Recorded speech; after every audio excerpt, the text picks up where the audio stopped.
Hello and welcome guys, welcome to my channel, it's Arish Sheikh। तो आज की इस वीडियो में हम देखेंगे कि चेन ऑफ कमांड कैसे यूज़ होती है, एक्सटेंशन क्लास हम कैसे बनाते हैं और फील्ड के ऊपर एक्सटेंशन क्लास कैसे बनाते हैं। वो जब मॉडिफाई हो रही हो तो किस तरीके से उसको यूज़ कर रहे होते हैं या उस फील्ड को हम किस तरीके से यूज़ कर रहे होते हैं। तो उसके लिए हम क्या करते हैं कि सबसे पहले सॉल्यूशन एक्सप्लोरर में जाकर यहाँ पर हम एक क्लास ऐड करवाते हैं। ऐड करके आप न्यू आइटम से भी ले सकते हैं और डायरेक्ट क्लास से भी ले सकते हैं। तो हम क्लास ले लेते हैं, ठीक है। अब जो भी आपके फॉर्म का नाम है या जो आपके डेटा सोर्स है, आपकी फील्ड का नाम है, वो आप यूज़ करेंगे, ठीक है। यानी आपने उसका नाम दे दिया, जैसे हमारे पास है वैन टेबल, ठीक है। उसके बाद आपने अंडरस्कोर दे दिया। उसके बाद आपने उस स्पेसिफ़िक फील्ड या जो भी डेटा सोर्स है या फील्ड है, ठीक है, उसके बारे में डिफ़ाइन कर दिया। और फिर अंडरस्कोर एक्सटेंशन, तो वैन टेबल मैंने कहा कि फील्ड, ठीक है, या कंट्रोल भी कह सकते हैं, फील्ड भी कहते हैं, ठीक है। फील्ड अंडरस्कोर एक्सटेंशन, ठीक है। तो मैंने इसको यहाँ पे डिफ़ाइन कर दिया, ठीक है। यहाँ फील्ड दे सकते हैं या स्पेसिफ़िक कोई आप एक फ़ील्ड का नाम देना चाह रहे हैं तो वो भी आप देकर इसको बना सकते हैं। यहाँ पे देख सकते हैं क्लास आ रहा है, मैं इसको ऐड कर लेता हूँ।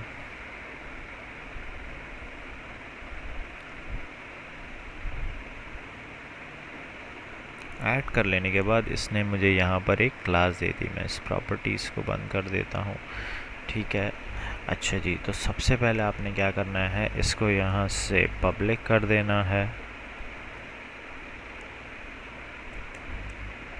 पब्लिक फाइनल, ठीक है। ये आपकी फील्ड आ गए। अब आपने क्या करना है, अब यहाँ पर आपने लिखना है, एक मिनट, एक्सटेंशन ऑफ, ये खुद ब खुद इसने आपको दे दिया, ठीक है। यहाँ पर आपने ब्रैकेट दे देने हैं, ठीक है। अब ये पूछ रहा है कि आप इसको यूज़ किसके अगेंस्ट करना चाह रहे हैं, ठीक है। तो form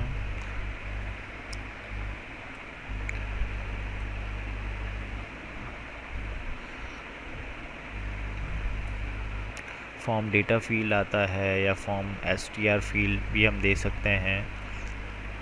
form data field str, ठीक है, इसने हमें दे दिया। फिर यहाँ पर आप दोबारा से ब्रैकेट ओपन क्लोज करेंगे तो यहाँ पर ये आपसे ये चीज़ रिक्वायर्ड करता है कि अब आप इसको डेटा फील्ड बता दें कि आप किसके अगेंस्ट यूज़ कर रहे हैं। तो हम इसने इसको कह दिया कि जी वैन टेबल हमने ले लिया। फिर हमने यहाँ पर कॉमा कर दिया और यहाँ पर इसको हमने फील्ड बता दी। तो हमने अभी जो फील्ड यूज़ की थी, हमने कहा TP अंडरस्कोर रेफ नंबर, ठीक है। ये हमने यहाँ पर इसको डिफ़ाइन कर दिया है। अच्छा जी, तो एक मिनट, वो उसकी डेटा सोर्स का पूछ रहा होगा, तो डेटा सोर्स हम यहाँ पर वैन टेबल ही दे देते हैं। ये इसको इसकी डेटा सोर्स मिल गई और यहाँ पर आपने इस फील्ड को डिफ़ाइन कर दिया। तो यहाँ पर फर्स्ट ब्रैकेट क्लोज हो गया, सेकंड एंड थर्ड। तो ये आपकी एक एक्सटेंशन क्लास बन गई, ठीक है। अब ये बन तो गई। अब हम इस फील्ड के किसी भी, जब भी ये हो रहा है, इस पर कोई एक्शन परफॉर्म हो रहा है, उसको हम यूज़ करना चाह रहे हैं कि जी अब इसके ऊपर हम करेंगे क्या या हम किस तरह से इसको यूज़ कर सकते हैं। ओके, तो हम यहाँ पर इसको पब्लिक लेते हैं, पब्लिक वाइड, और हम इसके मॉडिफाइड पर चले जाते हैं। आई थिंक मॉडिफाइड, ठीक है। हमने ये इसको किया, लेकिन अब क्या है कि अब किसी मतलब मेन क्लास से आप इसको एक्सटेंशन क्लास जब बना रहे हैं तो जब भी आप बनाएंगे तो इसके अंदर एक चीज़ आपने क्या करनी है, नेक्स्ट करना है, ठीक है। और यही नाम आपने जो आपने ऊपर सेलेक्ट किया है मॉडिफाइड, और ये पैरेंथेसिस क्लोज करा लेने हैं। अब इससे होता क्या है, ये समझने वाली बात है। क्या है कि जब ये मेथड कॉल हुआ, ठीक है, तो मेन जो डेटा इसका सोर्स है, मेन टेबल है, उसके मॉडिफाइड को इसने कॉल किया। जैसे ही फील्ड में कोई चेंज हुआ या आपने एडिट किया या कोई भी वैल्यू डाली तो चेंज हुआ। अब वो कहता है कि आपने जो अपनी वर्किंग करवानी है वो कब करवानी है, क्या जब डेटा डल चुका है या टेबल में जाकर सेव हुआ उसके बाद आप फर्दर कुछ करवाना चाह रहे हैं, ठीक है, या उससे पहले। अगर तो उससे पहले तो आप यहाँ पर कोड लिखेंगे, ठीक है। और आप कह रहे हैं वो जो मॉडिफाई करवाने के बाद जब आ जाए तो आप यहाँ पर कोड लिखेंगे।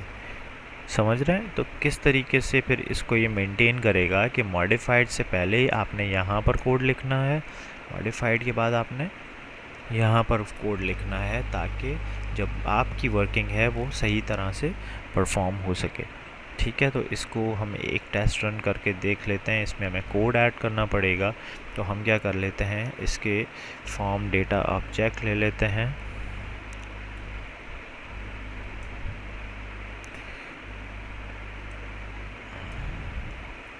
फॉर्म डेटा ऑब्जेक्ट आ गया, ठीक है। FTO मैं इसको करता हूँ और मैं इसको कहता हूँ दिस, सॉरी,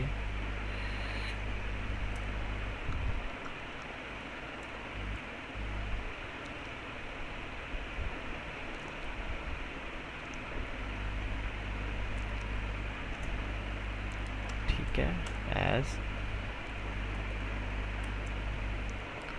फॉर्म डेटा, इसको as a form data object वो अज्यूम कर ले, ठीक हो गया। इसके बाद क्या है, अच्छा आई थिंक हम यहाँ पर एक चीज़ मिस कर रहे हैं। ओके, हम जो यहाँ मिस कर रहे हैं, आई थिंक यहाँ एरर लिस्ट नहीं देता, एरर लिस्ट हम ऐड करवाते हैं ताकि समझ आ सके जब आप इस तरह का इशू फेस करें, ठीक है। ओके, तो इसकी कास्टिंग का है, वो डायरेक्ट इसका इंस्टेंस नहीं बनाएगा, वो कास्ट करेगा, ठीक हो गया। ये हमने लिया, अभी भी इसको कंसर्न है। ओके, तो इसको हम एक काम करते हैं, एनी टू ऑब्जेक्ट करते हैं, ठीक है। इसके अंदर हम टाइप ले लेते हैं दिस की, एंड थिंक अब इसको इशू नहीं होना चाहिए, तो ये हो गया, ठीक है। अब हम आ जाते हैं इस फॉर्म की डेटा सोर्स के ऊपर, फॉर्म डेटा सोर्स, ओके, ठीक है। तो FDS मैंने इसे कहा, इक्वल करवा दिया। अब FDO के अंदर से हमें डेटा सोर्स चाहिए, ठीक है। तो हमने कहा कि जी डेटा सोर्स हमें रिटर्न कर दें। आई थिंक ये हमें एरर देगा कि आपको कौन सी चाहिए। ओके, ठीक है, डेटा सोर्स का हमने इसे कह दिया है कि डेटा सोर्स दे दो।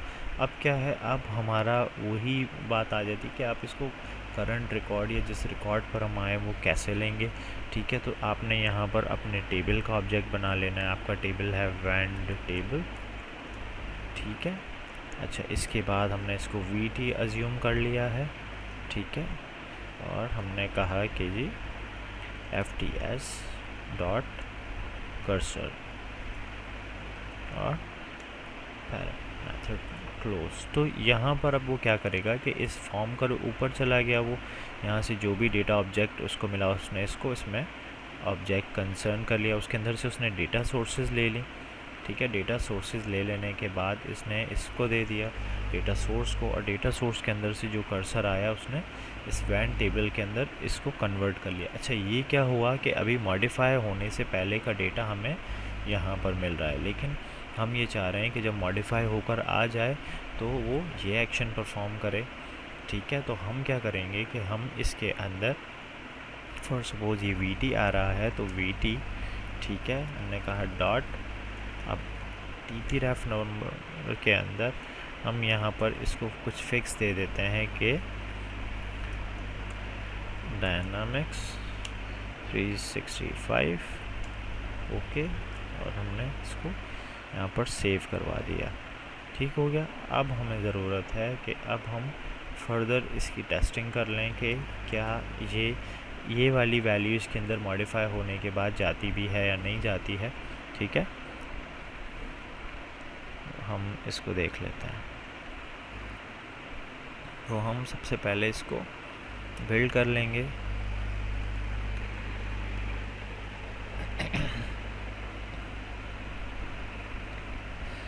बेसिकली बिल्ड के अंदर ये थोड़ा टाइम लेता है, सिंक्रोनाइज़ करता है, इस वजह से इसे थोड़ा टाइम लगता है। जो भी नई चीज़ आप ऐड कर रहे हैं या जो भी चीज़ इसके अंदर मॉडिफाइड हो रही है उसके अंदर ये थोड़ा टाइम लेता है। ठीक है, हम इसको डायरेक्ट ही रिफ़्रेश करके देख लेते हैं कि ये डायरेक्ट हमें अलाउ करता है या नहीं करता।